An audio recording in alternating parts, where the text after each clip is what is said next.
Hola, muy buenas con todos. Continuando con nuestro ejemplo y con los ingresos, vamos a establecer ventas cuyas transacciones no requieren de facturación, sino de otro tipo de documento y por ende necesita especificarse esa clase de documento.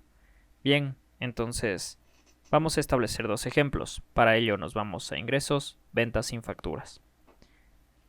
Elegimos una fecha.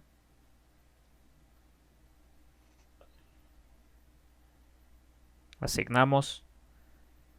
Colocamos el producto, el tipo de documento, como por ejemplo consumidor final,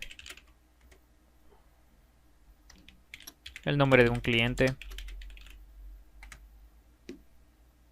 asignamos el margen de contribución, colocamos una cantidad, por ejemplo 25, vemos que el stock es 20, entonces si le damos a aceptar nos saldrá un mensaje de error. Bien, coloquemos un stock de 5 unidades, aceptemos. Borremos y coloquemos otra venta, la fecha, un producto,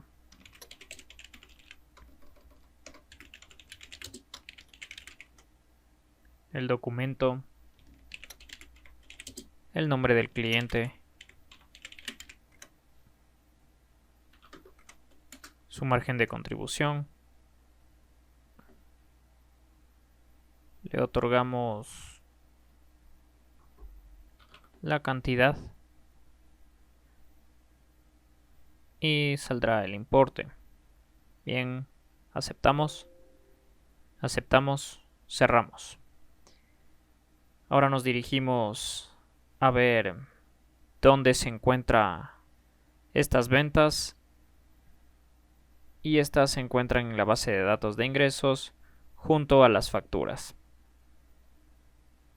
en este lado. Bien, con los datos ya ingresados podemos guardar el proyecto y nos vemos en el siguiente.